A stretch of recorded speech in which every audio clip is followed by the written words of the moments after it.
Now, if you follow this channel for any amount of time, you'll know that it is my opinion that the Magic the Gathering Grand Prix, along with the player base in real life, continues to shrink. Grand Prix attendance continues to dwindle. As prices for vendors increase, more and more of those vendors are deciding that it's just not worth it to attend Grand Prix. It'd be one thing if you're a vendor at the peak of the Grand Prix series, like Grand Prix Vegas during the Modern Masters boon, but today's Grand Prix Magic Fest is very different. Far fewer players, far fewer people interested in what the vendors have to sell, far higher costs passed on by the now monopolized Grand Prix series that is run solely by Channel Fireball. If you don't know what a Grand Prix is, it's basically a traveling event for casual and competitive Magic the Gathering players to meet up at some convention center and play in a big prize main event as well as unlimited side events. I've attended Grand Prix for many years until my lifetime Magic the Gathering ban. I have not been to one since then. However, the Grand Prix, outside of the Magic the Gathering pre-release, was always my all-time favorite event to attend. Now, fast forward to today when, of course, everything is fine. Everyone will continue to tell you that everything is fine. We have the Magic artists banding together to, quote, boycott the upcoming Magic Fest based on some new terms. I, however, disagree with their terminology as a boycott simply because they're just choosing to do something else with their time, but I suppose that's just semantics. Some artists are organizing today with a letter to Channel Fireball specific to the Magic Fests, being promoted as the next evolution of the Grand Prix events. A note to those unfamiliar with Standard Convention event practices before you read the artist's letter. Guests of honor are usually invited and not asked to labor in exchange for the invitation. This is common in conventions for authors, artists, and other marquee people. Being a vendor's overhead and creates a cost for the artist that they must recoup in sales. In addition to lost time being able to make art, this already lowers marginal profit for a vast majority of artists. Conflating vendor, guests, and panels into something artists are charged for allows the organization to advertise off name value while charging the names they are advertising without compensation. This is not the standard in other areas of sports or fandom participation. You pay for a Marvel person's appearance fee or training class, for example. What they're saying here is essentially having artists at a Grand Prix appeals, in my opinion, to about 10 to 15% of people. It doesn't appeal to everybody, but just like there are many different side events, for example, not every side event appeals to every single Magic the Gathering player. The sum total of all the things that happen at a Grand Prix event is what makes it special. The people, the different things you can go and see, the crummy convention center chicken tenders. All these little things appeal to one person or another, creating kind of a complete package. I've never really been a huge Artist Row guy. When I go to conventions, I film Artist Row as a coverage piece for people who are interested, and every artist I've ever met has always been extraordinarily kind and outgoing.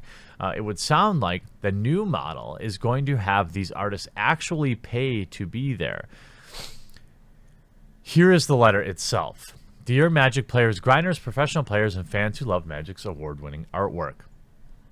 We regret to inform you that we are boycotting all Magic Fest events for 2019 due to the continued changes made by the Channel Fireball organization. Art is a core pillar of MTG and is highly valued for its impact on the game, the story, and the community. The fantastical art of Magic brings the multiverse to life, capturing the minds of fans and inspiring cosplayers, storytellers, and artists. For many, it is the thing which captured our interest in the first place. Art is a beating heart of the game, blah, blah, blah. Yeah, we get it, okay?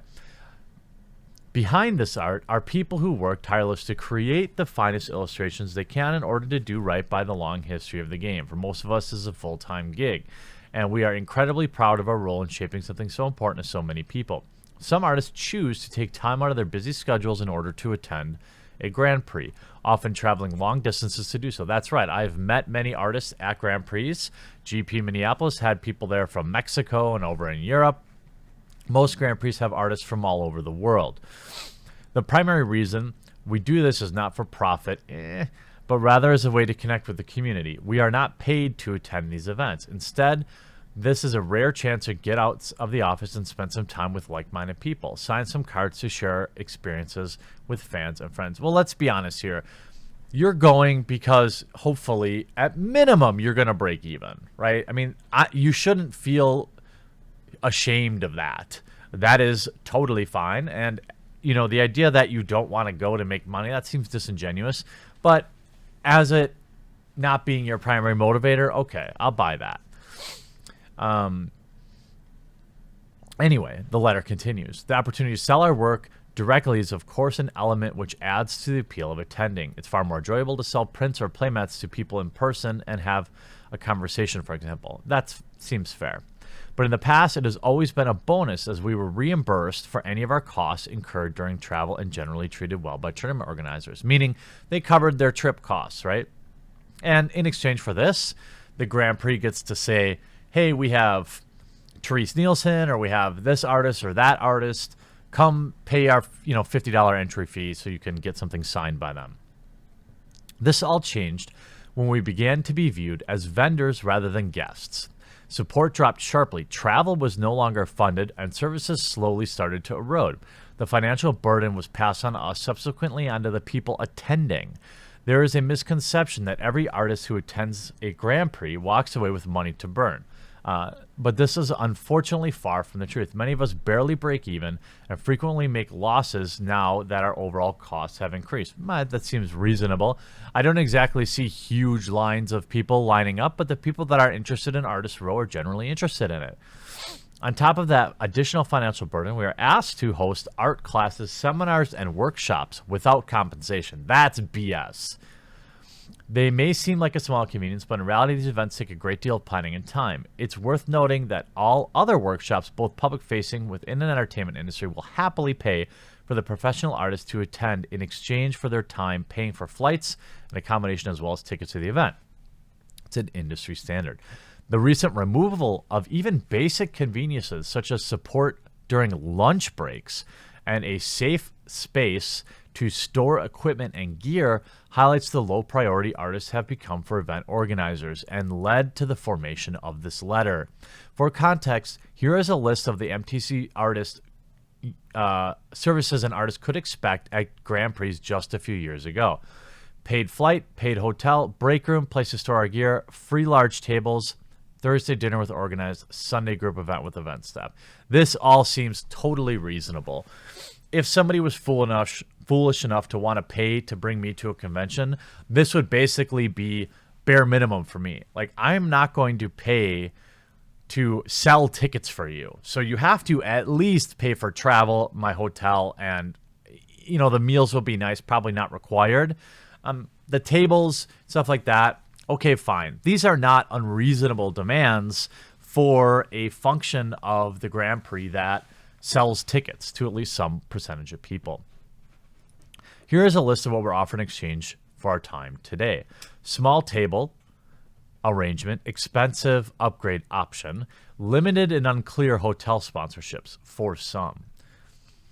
We're happy to be invited and work with you in 2019 and make a better year. However, the relationship becomes increasingly unhealthy for artists. How can Magic Fest be a celebration of the game without also celebrating artists? Channel Fireball's email statement about looking forward to working with us and making it even better year despite worsening conditions is quite plainly disingenuous. As costs rise, these events become harder to justify. And you can see just a few artists on here. Some names you might recognize, some names you might not. But that's neither here nor there. I know Titus, Winona Nelson, I've purchased some of her art. She's done a lot of the werewolf stuff. But again, so of course they're saying, reuse your outrage. Well, this presents an interesting situation. I do stand with the artists, okay? Now, I also stand with telling people if you're dissatisfied to let these companies know. But what is the end goal of this? Channel Fireball is going to have to admit publicly that, look, there's just not enough money for us to spend $30,000 flying in artists, $40,000, $50,000, maybe if you're flying in 8 or 10 of them. And if you want to continue to have artists, then you're going to have to increase the costs. a cost that is already way, way, way too high in terms of the amount of value that they provide. They have to get more creative in order to sell tickets. Now, they've been shilling to YouTubers like Wedge from the Manosaurus and Tolarian Community College, flying them all over the world to sell tickets, but at the end of the day, in my opinion, it's going to sell very few additional tickets to come see a stupid YouTuber like myself at a convention. Yeah, if they're there, that's a nice thing, but is it worth the convention spending $5,000 to fly you to England and put you up in a hotel for 5 days and feed your meals? Probably not. What they're going to have to do, I think, as an organization, is figure out a way to fund these things. Like, flying in cosplayers simply does not have a return. Most Magic players are coming to this event to play Magic. They don't really care about the artists. They don't really care about the cosplayers. In fact, many just don't even care about the vendors. They're there to play the game. So when you're looking at $60, $70, $80, $100 main events, that already is turning people off from the Grand Prix scene. Add to that it goes... without fail, somebody gets their collection stolen at every Grand Prix. There was somebody at Grand Prix Milwaukee that had their collection stolen, thousands of dollars, and he attends my local game store. All right, so every year somebody gets their stuff stolen, or every event. The food is garbage.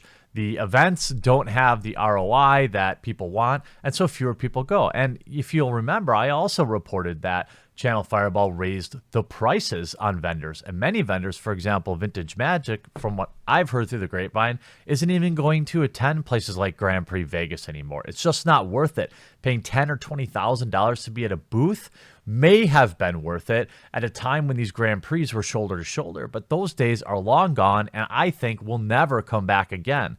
The digital age, the alternatives for people to play online simply is going to keep people out of Grand Prix. Now, I used to love going to them, and I know a lot of people would come to hang out, but, I don't know if they're possible to be saved in their current form. Once you gave Channel Fireball a monopoly, and Wizards of the Coast continued to give them more and more and more support, as we saw making these Guilds of Ravnica premium editions available only at Grand Prix or at the Hasbro terrible website. It seems like the Grand Prix are in real trouble. Now, I don't understand why nobody else is talking about this, but if you just look at the signs and you forget the messenger, yeah, I've got an axe to grind with Wizards. Look at the signs, okay? You have prices going up. You have benefits going down. You have costs to vendors going up. These are not things that happen when things are going good. And now you're going to lose the artists. I look forward to hearing what you have to say about this in the comment section down below. And we'll talk to you again real soon.